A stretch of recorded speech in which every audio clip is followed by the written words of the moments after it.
Are there already conspiracy theories about Meghan Markle's new pregnancy video? Was Prince Harry's name change plan a dig at the royal family? And what are William's big modernisation plans? With great stories like these, we have a fascinating show for you.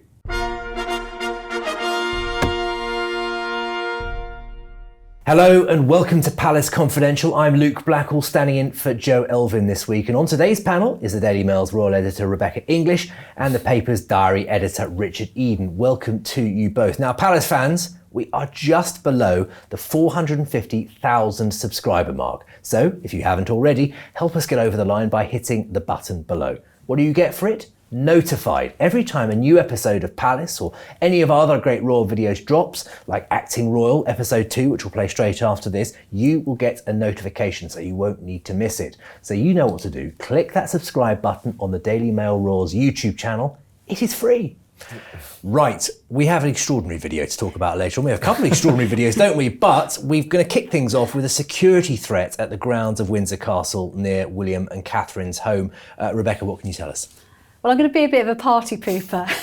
There was a security incident. A man got over the fence without being too presumptuous. The police have actually said was under the influence of something. They picked him up very quickly. But again, it just shows you again how the police are there ever monitoring the royal family and are pretty swift to act in these circumstances. Yeah, I mean, Richard, look, we often talk about security threats and how difficult it is on this programme, but this is an example of the police doing a very good job, isn't it? It does often seem to be individuals when there are these kind of threats from time to time, and it sort of highlights how difficult it is to guard somewhere like Windsor, which in this case, you know, this man clambered over a wall, but you know, you've got Windsor Great Park, it's huge, there's public access, and then there are areas that need to be protected, and as we know from our discussions before about Prince Andrew's home at Royal Lodge, and there are other properties, that it's a difficult challenge for the police and protection officers generally.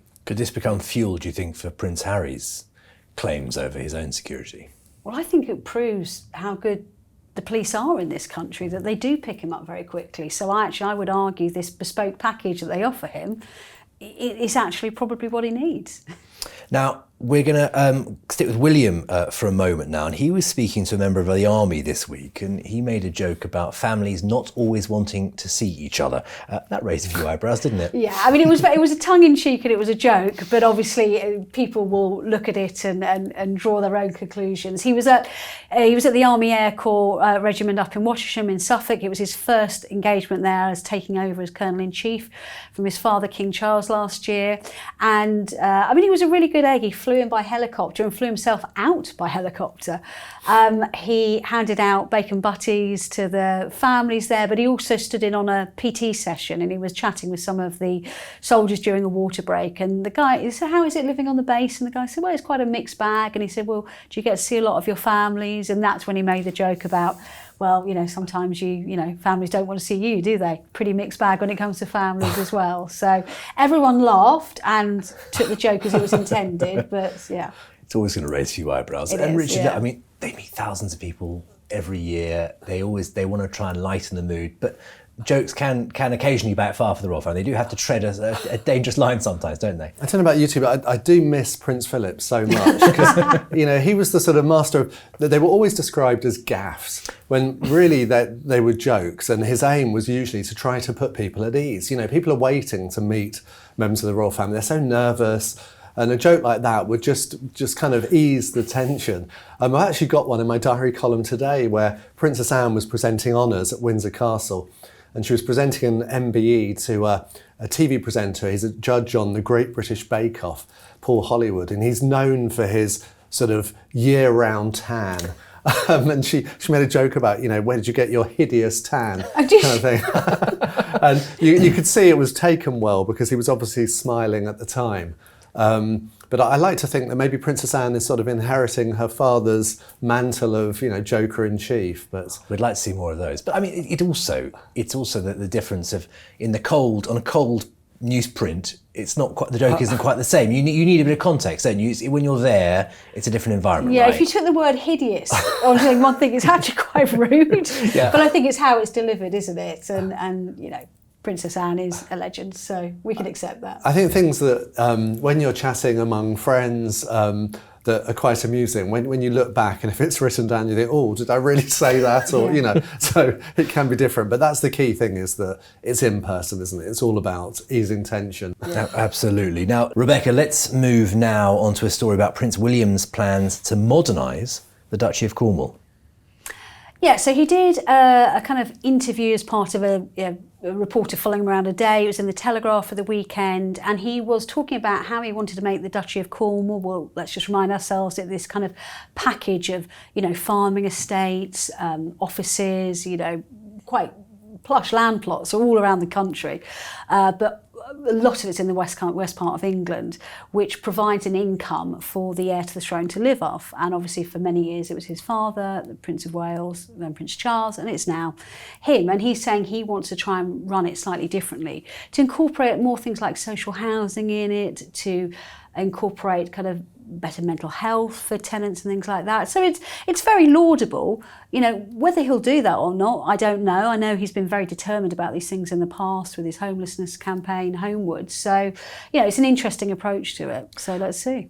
And there might some who would say, is that a bit unfair on Charles, who was always a very open-minded, innovative man when it came to running his estates and with housing and looking after the tenants there? I have to say, Lou, that was one of my takeaways for the interview. I thought it was quite noticeable he didn't mention his father in it at all. And actually, again, I think Charles was transformational in his own way when he took it over. I mean, before it, with previous Princes of Wales, it was literally them living off the fat of the land. And he from everybody I've spoken to for many years within the Duchy, said what a brilliant Duke of Cornwall he was, they very much liked him as tenants. And I think he did introduce a lot of changes in his own way. And I thought it was slightly noticeable that there wasn't a recognition of that. But, each person has to make this estate their own, and he's intending to do it in his way.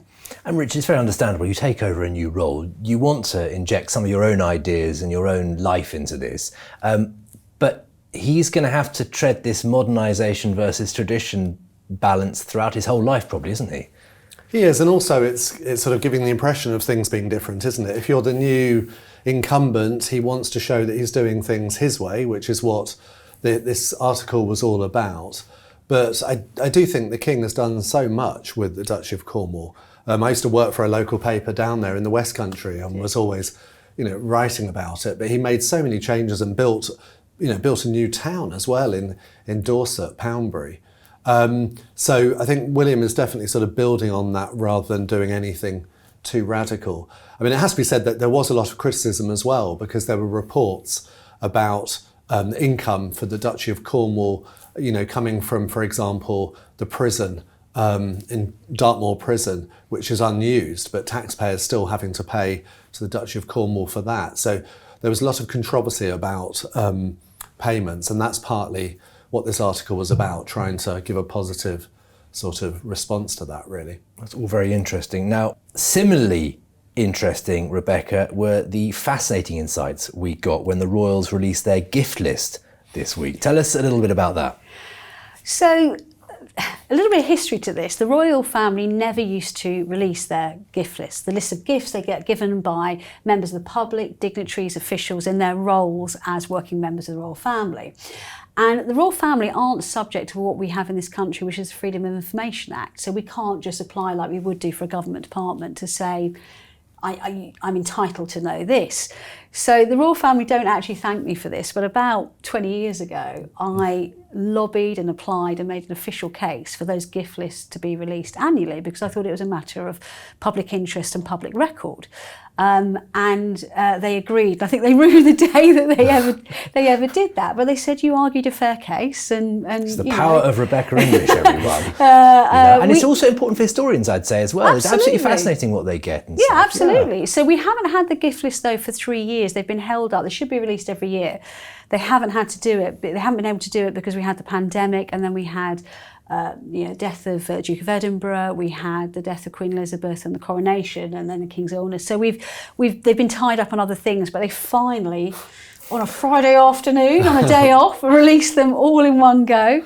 And they do make for fascinating reading, because we have everything from the kind of the well-meaning and humble, which is the jars of honey given by members of the royal the public to members of the royal family on walkabouts, to the eye-popping, which was a £340,000 Rolls-Royce Cullinan II, given to the king to mark his accession by the king of Bahrain, Yeah, who's that a was very my good friend of favourite the royal gift. family. And I compared that to a gift given to Princess Anne, who, when she went to an engineering plant, she was given a model of a slurry tank. So we did a very funny headline on the Mail. Guess who got the 340 grand roller and who got the model of the slurry tank? So there was the devil is in the detail on these things. They're fascinating. Well, you will be delighted to know that I'm going to quiz you on some of them. And as it's such a passion project of yours, Rebecca, I think you have the upper hand. But I better get this right, Luke, couldn't got I? 5 questions each for both of you. You have to tell us whether this is a real gift or a fake gift. Okay, I'm going to start with you, Rebecca. The late Queen Elizabeth II was given, true or false, was given a 24-carat gold-plated horse comb. Oh my God, I can't remember that. I'd say yes, because I think there's a good chance of it, but I don't know. You are correct. Richard, true or false, King Charles was given 3 reusable shopping bags. That's got to be false. No, it is true. It's true. 1-0 to Rebecca. Who gives the king shopping bags? So, Reusable ones, Richard. true or false, the late Queen Elizabeth II was given a baby carrier, but for corgis. Oh, that's got to be false, surely. You are absolutely right. It is false. Now, Richard, the Duke and Duchess of Edinburgh, true or false, they were given a bag of wonky veg from the English supermarket Morrison's. So Sophie and Edward received a bag of Wonky veg. Wonky vegetables. Vegetables that don't look perfect. I'll say true. That is true. Oh, so there we go. It's 2-1 to Rebecca. On to Princess Anne now. True or false? Princess Anne was given a box of 50 acorns. I see what you're doing there.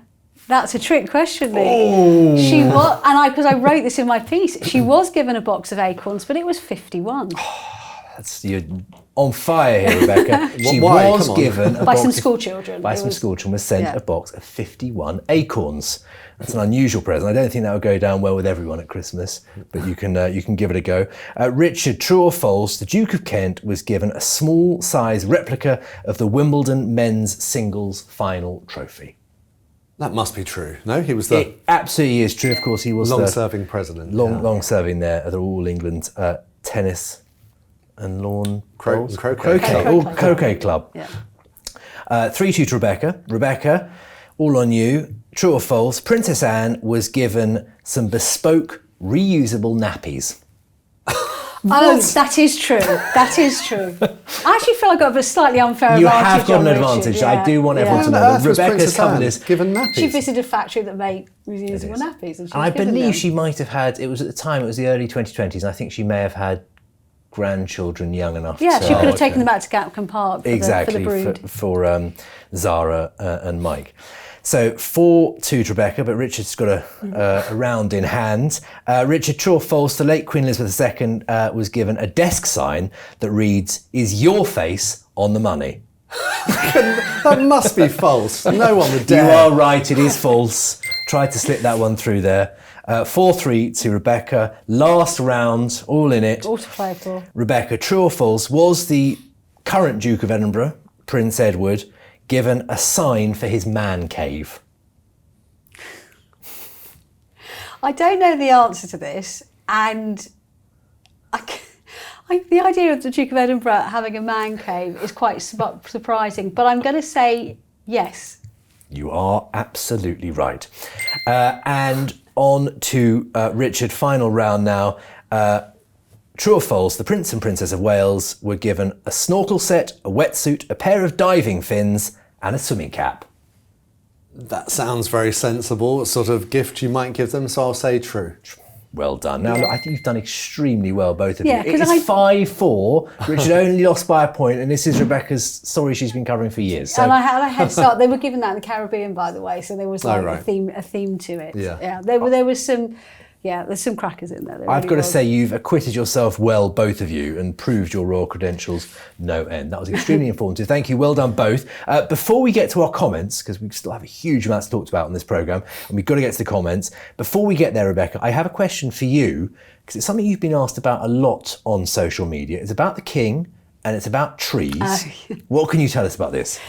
I just thought, I think I mentioned this in passing the other day, I just thought it was amusing, because I've been covering the royals for years. I can't tell you how many tree plantings I've covered.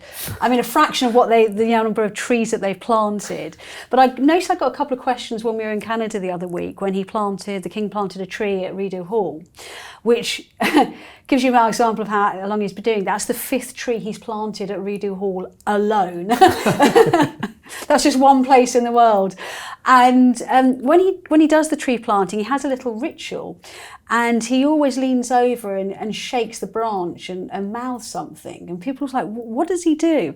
And I'm always lucky to be close enough to hear it. And he always shakes that branch and says, "Good luck, little tree." And it's like part of his kind of, like people put on their lucky pants of a morning or something like that. It's part of the little ritual he does. And actually the Queen's now kind of started giving it a shake, but she doesn't say good luck. So I just thought people might like to know that. Absolutely fascinating. And I think that might start a little trend. I reckon a few people at home might start giving that tree branch a shake and saying good luck when they plant it. And there are suggestions that it does help talking to plants, aren't there? And he's long been a man who talks to plants, yeah. So that's lovely. Therapeutic. Now, that also, I should say, gave us a little idea. So stick around to the end of the show for more great royal tree-related content. I won't say any more right now, but it will genuinely put a smile on your face. Right, as promised, let's get to the comments, and we'll start with a couple from this week's Acting Royal. That's right, we put the 2nd episode of that series out earlier this week, and you were all really kind in the comments, so thank you for that. And a reminder that if you missed it, it will play straight after this show. Paula is one of our Portuguese viewers, and I'm not sure we've ever featured any viewers from Portugal before, but it's lovely to have you along, and fantastic that you're watching from all the way over there. She writes, "I loved every minute of it. From Portugal, keep up the good work." And you two guys were brilliant on that, so do make sure you check it out if you haven't already. Pam wrote, "Even better than the first. I'm not sure how you can top this segment, but I'm certainly going to watch to find out." Great comments from each of you. I appreciate your insights. And there's a treat, of course, we recorded some this week, didn't we? And there'll be more coming up for you in the next few weeks of Acting Royal. We also had so many nice messages after the King and Queen's visit to Canada last week. Sandra B wrote, "I can tell you, as a Canadian, King Charles lifted the spirits of all of us. We are the true North, strong and free. God save the King." Laura from Over the Border wrote, "As an American, I found the visit to Canada by King Charles and Queen Camilla a breath of fresh air filled with dignity and respect." While Kirsten Grant said, "Loved having King Charles and Queen Camilla here in Ottawa, watched every moment live and so happy to see the huge welcome they got. Diligently looking for Rebecca in the broadcast. Saw her only once, loved that you were here too, Rebecca. Hope you tried poutine. Never miss Palace Confidential." Thank you very much, Kirsten. Rebecca, were you there long enough? I know it's a very short trip for you. Were you there long enough to try any poutine? I think I literally had a plate of chips in the evening and that was it, I'm afraid. These trips are definitely not as glamorous as you think. But I'm really hopeful that we will go back there again. I would have thought in the next year or so, because they've got the plans for the trip they had to cancel last year. For a proper trip, yeah, a proper state visit. They've still got the plans yeah. on ice for that, so fingers crossed. Fantastic. And I kiss and have tried poutine, and I'm a great fan. So look, we're going to leave the last word in the comments to Sarah Caravella, who says, "American fan, never miss an episode, love you all, but I do frequently wish I could have Richard Eden move to the States, follow me around and narrate as I go about my day." With the occasional suggestion or congratulations as I go through my tasks. Now, Richard, do you have maybe any life hacks, the laundry That's for bizarre. Sarah? I can definitely say my wife wouldn't welcome it if I commented on her daily routine. My goodness. You should start doing a running commentary on your mobile phone or something, see how long she lasts. God, no, You're not someone who helps with the laundry then? Oh, yes, I do my bit. You know. Well, look, that was absolutely fascinating. If anyone else has similar ways they like to think about Richard, do let us know in the comments, please. Keep them coming in too. We love reading as many of them as we can. I am going to go back to our panel now, and a lot of Royal Watchers found themselves asking, what is in a name? That was after our Richard's bombshell story about how Prince Harry explored changing his name from Sussex to his mother's maiden name of Spencer. Richard, tell us about this story. It was genuinely an extraordinary story in the sense that when I heard it, I thought that can't be true. Because everything we know is that Prince Harry has been very keen to, maintain his royal links. He doesn't want to cut them in terms of the prestige, the titles. But here, what I found out was that he'd held discussions with his uncle, Earl Spencer, about changing the family name for him, Meghan and their children to Spencer. Now, to explain what it was, the family name, which they've used and which is on the birth certificates of Archie and Lilibet, is Mountbatten Windsor. It's a hugely significant name for the family. It comes from mixing the name which Prince Philip adopted from his uncle and his mentor, Louis Mountbatten, the first Earl Mountbatten of Burma, who was a mentor as well, idolised by King Charles, and then merging that with Windsor, the traditional family name of the royal family. So to want to ditch that name, you think, why? Why did he do this? It really is extraordinary. I mean, Rebecca, having the name Mountbatten Windsor, many people would see that as a privilege and something extraordinary to be proud of. So it makes it even more strange that he'd want to lose it. Absolutely, and kudos to Richard. It was a really, really good scoop. Well done. Thanks. Because I think it tells us so much about his thinking, which seems to be slightly scattergun. Because you're right, it's a family name. It's one that his grandfather, Prince Philip, was particularly proud of. He wanted to obviously make sure that he wasn't just a Windsor; they were Mountbatten Windsor in honour of his own ancestry. And to say, on apparently a whim that we just don't want to do that anymore, it is quite extraordinary. And the fact that he's then changed his mind, I think it says a lot about And just to go back to a moment, because remind viewers who Mountbatten was and why he was so important to Philip, but also Charles. Yes, exactly. Well, so Lord Mountbatten was effectively Prince Philip's father. He was his father figure, and was played a huge part in the lives of the royal family. He was a mentor to King Charles when he was growing up. And obviously he was murdered in a terrorist atrocity in Ireland. I can't remember when now. It was 1979, one of the most traumatic events in the recent history for the royal family. And there's a huge amount of meaning for this. So I can imagine, I'm not normally a natural conspiracy theorist, but I don't like to kind of put what I think how the royal family would necessarily feel about something, but I think they would have been very hurt by his decision to do that had he gone through with it. And I should say I've written a piece for Mail Plus, which will be available today. And what this is explaining the context. Now, you might remember we had this extraordinary incident on Meghan's cookery show, her lifestyle show, with Love Meghan back in March, where in the second episode she corrected a guest who had called her Meghan Markle. And we all wondered, we discussed it here, like why? It was bizarre. It was meant to be a sort of easygoing, feel-good programme. Why would they include this part? But she wanted to assert that their family name at that point was Sussex. Now it seems that after Earl Spencer advised them he didn't think it was a good idea, it was complicated to take the Spencer name, they decided to use Sussex. And that is now used as the surname of their children, despite the name on their birth certificates. It's absolutely fascinating, and I should say that, like with a lot of the stories we cover here, we will put a link to that Richard's column in the description below this programme. And Richard, I want to follow up as well, because there was new reports on this morning in the Guardian newspaper about it. What was said there? Yes, so I contacted Harry and Meghan's people, but they didn't deign to get back to me. They can't stand the popular press. But anyway, they've gone to the unpopular press, and apparently sources close to Harry and Meghan have briefed the Guardian newspaper today. And now this is fascinating. So they've said, my story is completely untrue, but they've confirmed that it is true. So the headline is, yes, he did speak to Earl Spencer about this. But the reason they've given, now this is kind of weird, but I'll explain it, is another establishment plot. So what it was Harry and Meghan were applying for British passports for their children, and it took ages.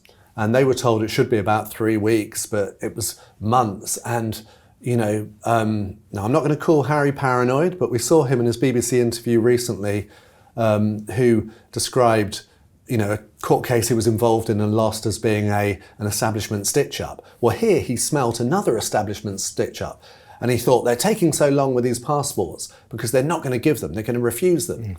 And so, according to this report, he was so concerned that he spoke to Spencer about changing their name because he thought that might speed things up. And the one thing that he was saying that differs from your story is he said Earl Spencer supported the decision rather than didn't support it in your version. Is that right? Yes. We were told that Earl Spencer advised against it, but according to The Guardian, Earl Spencer thought it was a brilliant idea. But anyway, listen to this. This gets even more strange. So Harry wanted the HRHs for the children to be included in their passports. And according to this report in The Guardian, he wants their children to have the option, when they're older, of being full-time working royals. He wants them to be able to choose. So even though Harry and Meghan have quit royal duties, and they're now making twerking videos and everything, they want Prince Archie and Princess Lilibet to be potential royals in the future that could play an active part in the British royal family. It takes your breath away. These are young children who've rarely met the royal family and were asked, the message, as I understood it before, was to be taken away from the royals. They didn't want part of this, but now they're leaving a door open for a potential future, which sounds quite unlikely, surely. And it kind of almost makes the idea of royalty and being a member of the royal family like a kind of like a high street pick and mix selection. You can, I might just pick being a royal in a couple of years' time, I might not pick. This is a lifelong commitment and duty, and one that the members of the royal family take very seriously.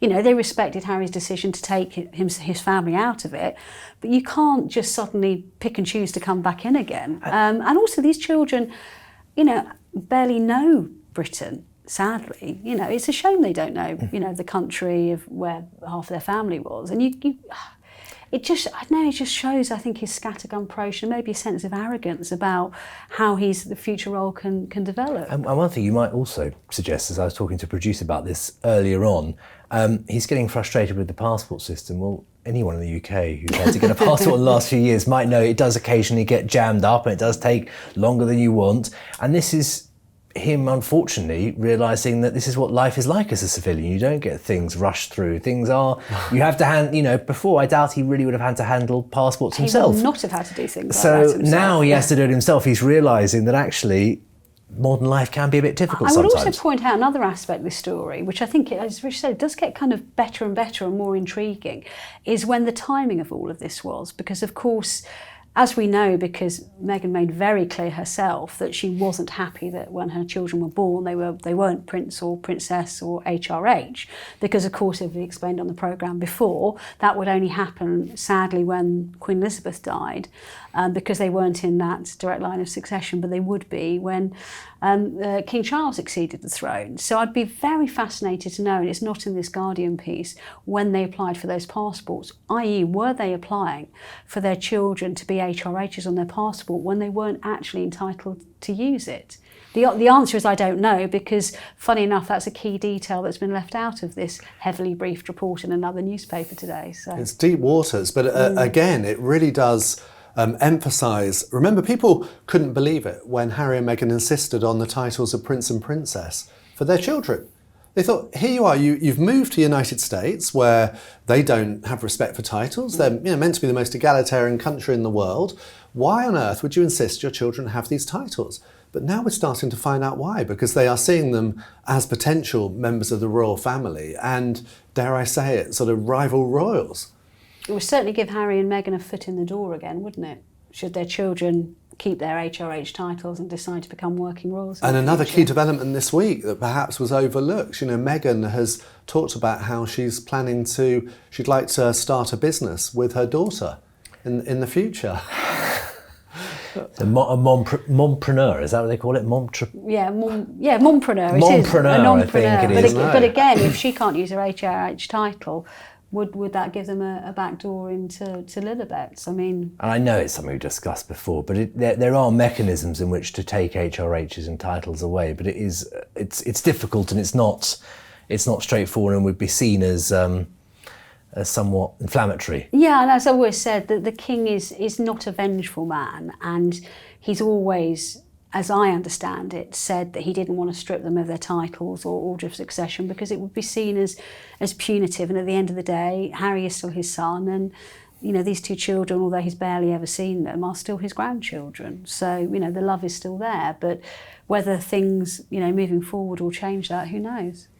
Well, we will certainly be watching that closely here on Palace Confidential. You can be sure about that. We are going to stick with the Sussexes because they released an extraordinary and very unexpected video this week. Let's take a look at it before we discuss. Come on, let me see you get gone. Baby mama, this shot's on. Been pregnant for way too long. I tell the DJ, turn it off. Turn it off. If she your baby mama, Go ahead. she gon' do that baby mama. Work. She gon' put it on you. She gon' do that baby mama. Drop Drop it down, low. This must, I mean, look, you're in the know, you're always plumbed in, but did this come as a surprise to you? Absolutely. And as you know, Luke, I don't always like to make Harry and Meghan the focus of my discussions, but there is no way now of getting out of it this week. It was extraordinary. So I'd written a story yesterday afternoon about Lilibet's birthday, just because Meghan had posted in the morning, UK time, two quite sweet black and white photographs of her and Lilibet to mark her 4th birthday. Strangely, 8 hours later, she then posted 2 of her husband. And I did wonder at the time whether that was prompted by people remarking online that the pictures were of her and not of Harry. But, live and let live. And then an hour later, I got an email from my news desk saying, look, you just might want to change the intro of your story, because if you've seen the video of, there's no other way of putting it, of Meghan twerking while pregnant. And I think I just sent an email back going, what? With like about 4 question marks, because I'd only just looked at her Instagram about an hour earlier just to make sure I'd got the facts correct for my story.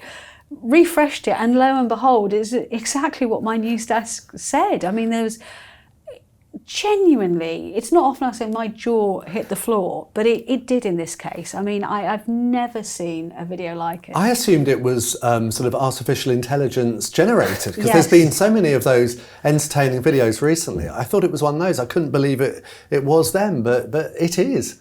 From non-working royal to twerking royal, then. Yeah. Very good, Luke. She's certainly gone. But Rich, I mean, look, we always want to try and be fair on this programme. We want to try and present a balance. And, there'll be some people who watched that video and thought, oh, it's nice. They wanted to show something fun. They, wanted to present a different side to them. And indeed, we know that it's becoming a bit of a trend on social media.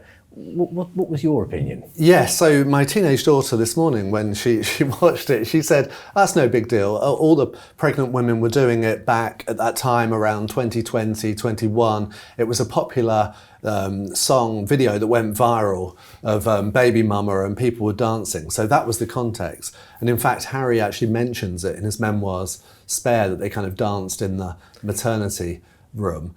But it's just so unusual, isn't it? It's not what you expect to see from members of the royal family. It's something that pops up online. It pops up in the comments sometimes in Palace Confidential. I know that.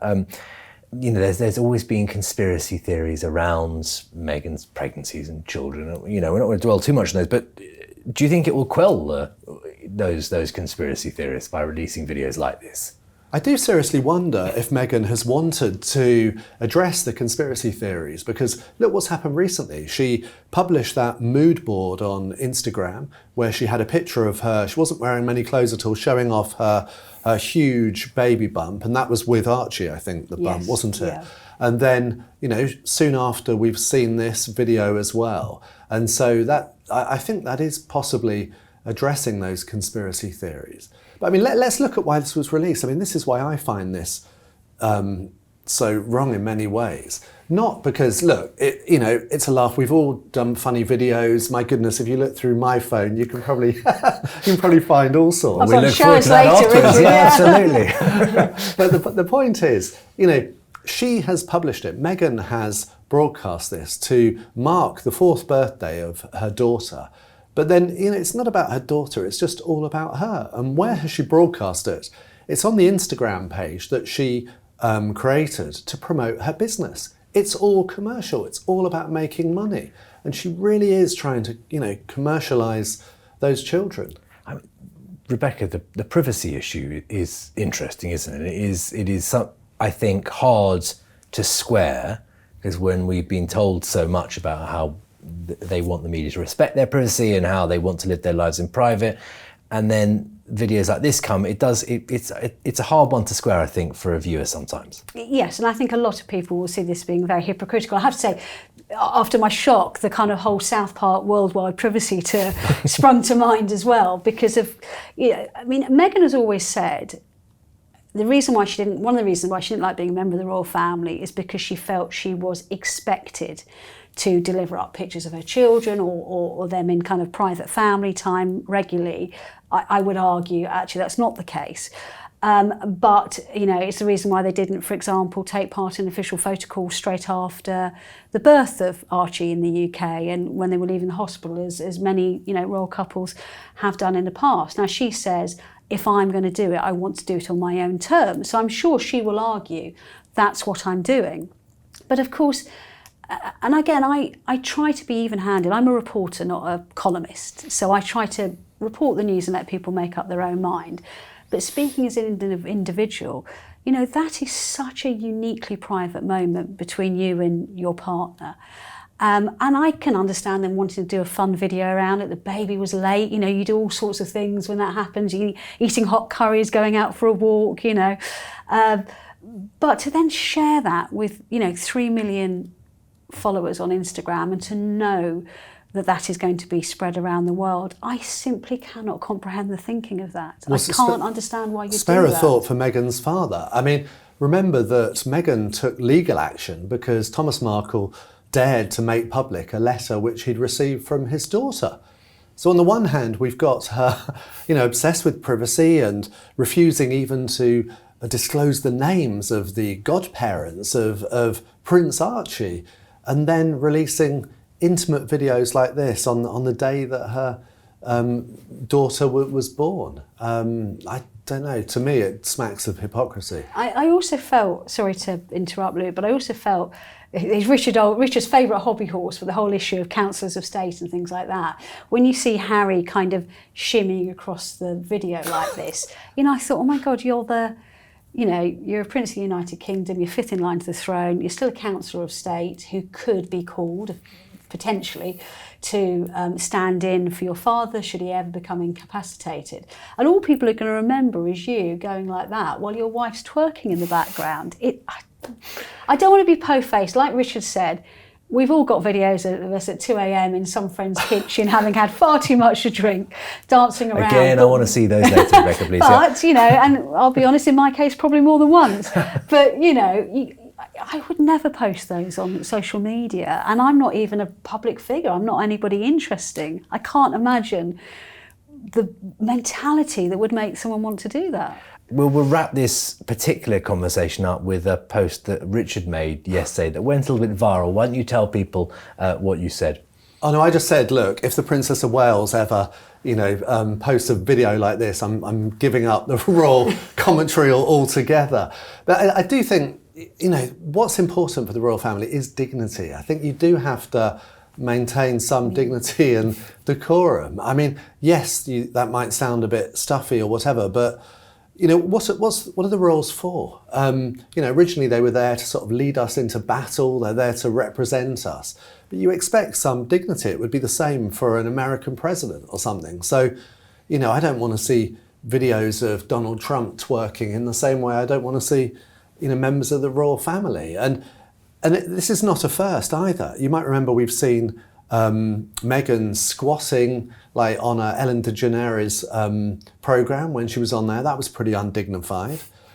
What else? We've seen, Harry joking around with James Corden. We've seen, Meghan's exaggerated curtsy on their Netflix series. I mean, it's just all these things that stick in the mind and you think, And yet, people like Queen Elizabeth were able to do things that were amusing and funny and slightly out of her usual box when she was alive. Obviously, the James Bond skit we had.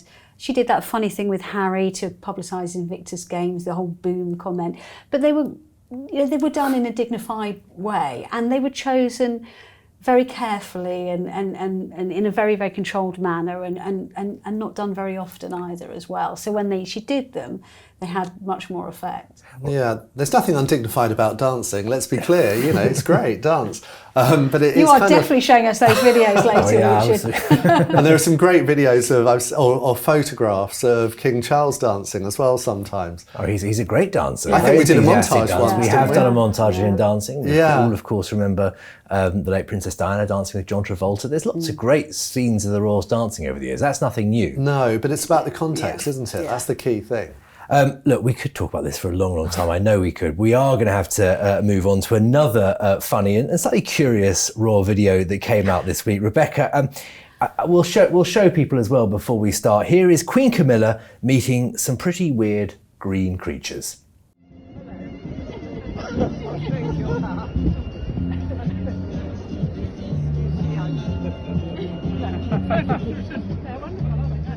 Rebecca, what's going on here?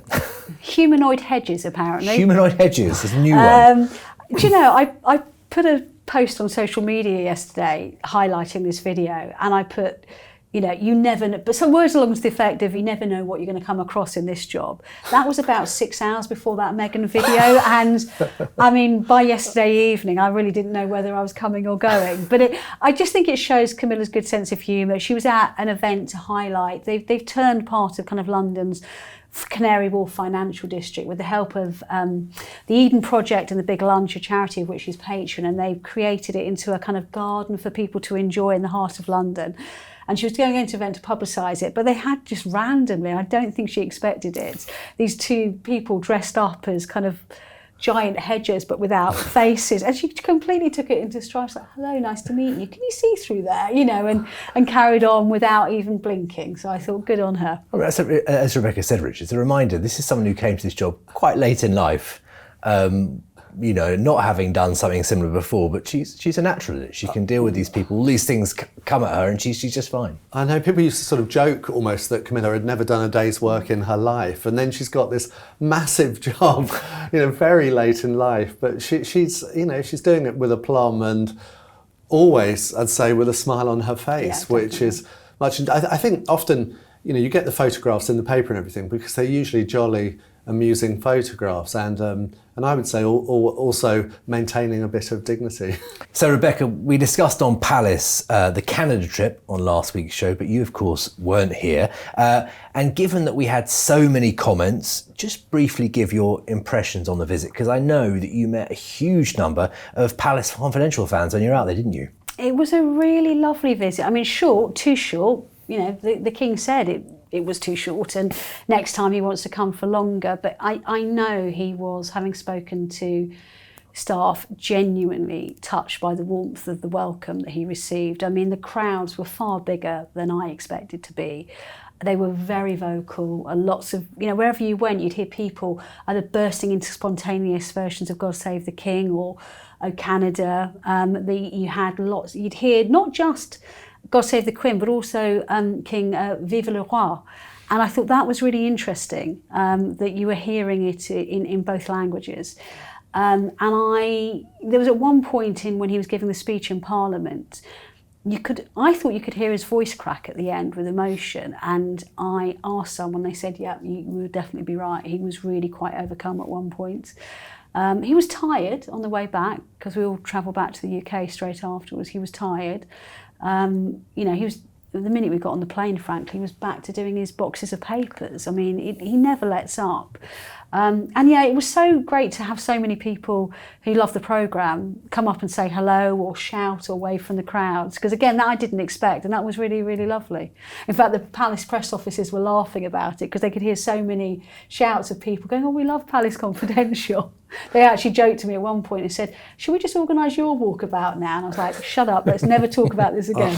I think we'd love to see a Rebecca Roll walkabout. No, we don't. And I should say on this programme, we do love having such a global audience. It's Yeah, a it's real, fabulous. real treat. Yeah. And it's been delightful getting to know you, even if it's just in the comments. Obviously, you're meeting Yeah. them in person as well. You're off on another royal trip this weekend. Oh, sadly now I'm not for family reasons, but I was meant to be going, so I'll tell you about it. Every now and again I have to be a mum. But Prince William's giving a really keynote speech this weekend. He's going to be in Monaco, a part of the Blue Economy Conference, and obviously he's very involved with his Earthshot Awards, but he's going to give a speech about the oceans, and it's been described to me as a real landmark speech, and one that's a real step up in his role as an international statesman. He'll be speaking to Prime Ministers, President of France, President of Costa Rica, but it's a real key moment for him, and he will be introducing some of his Earthshot finalists to these people who really kind of hold the fate of our world in their hands.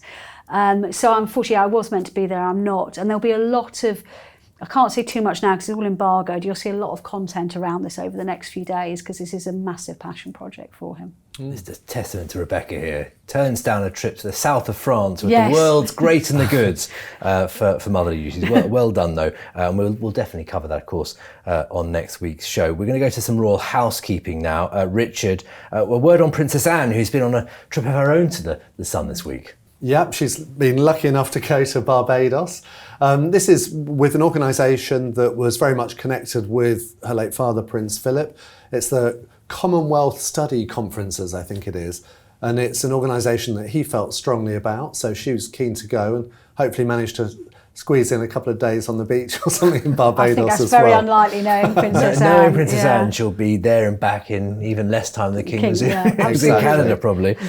Richard, we mentioned Lilibet, but there's another young royal we should wish a happy birthday to as well. Yes, this is Princess Eugenie and Jack Brooksbank's second son, Ernest. It was his second birthday.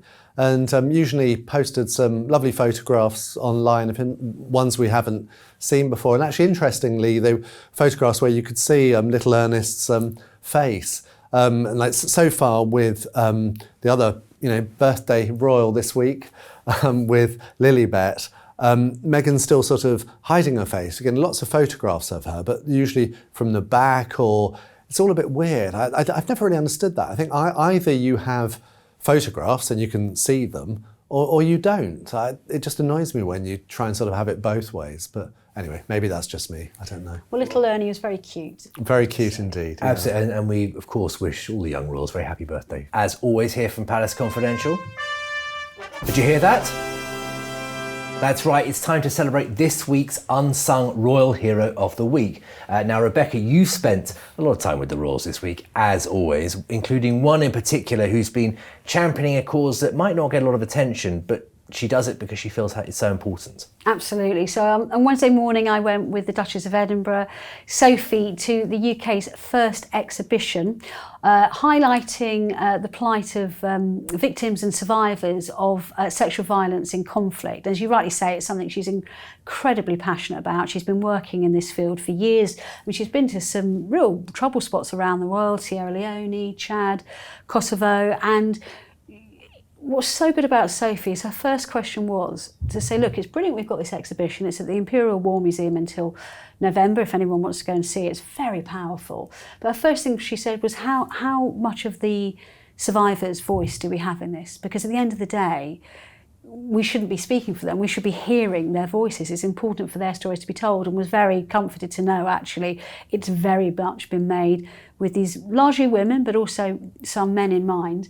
And she just speaks so eloquently on this subject matter and doesn't shy from it. She really knows this subject matter inside out. So I think she absolutely deserves a pat on the back for that. And yes, there was, and we note Sophie there for these are really moving and difficult things that sometimes we don't always associate with the royal family, but they are prepared to go and talk about these things. Yeah. And just before we recorded, on a slightly different note, you said you wanted to nominate someone else this week as well. So we have two heroes. Tell us who the second one is. Well, we do, because I don't think I've seen her for a good year or so. So I was covering an event last night at the Queen's Chapel, which is fascinating little place from the 1600s. It's opposite St James's Palace. All the years I've covered the royals, never been to this place, but it's actually the chapel for European courtiers. 400th anniversary, and the King was going to be there at this service. And when I got there, I saw that actually Princess Alexandra was there. Now she's 88, she no longer undertakes official duty. She's very frail, bless her, and she'd taken her seat before the King arrived. She wasn't there in an official capacity, so it won't be court circulared, but the King had invited her because he's very, very fond of her. She was his late mother's cousin. She is the only surviving grandchild, I think, or is it great-grandchild, of King George V. She's the daughter of the late Duke of Kent and Princess Marina of Greece and Denmark. And she's just an absolute royal stalwart who we don't get to see very much. So I thought it would be definitely worth highlighting the fact that she was there.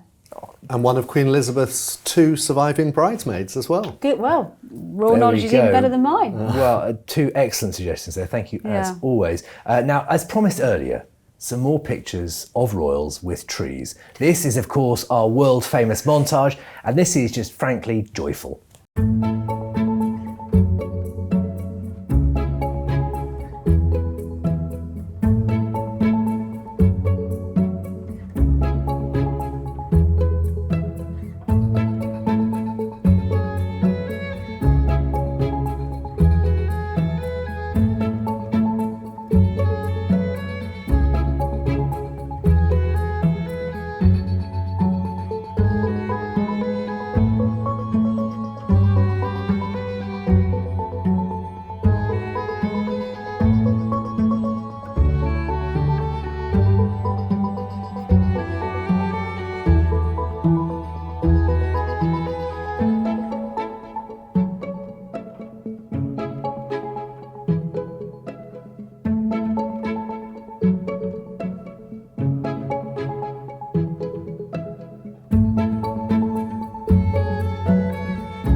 One day, Rebecca, we're going to get you to add up all those trees planted by the royal family over the years, all right? Don't. No, just don't.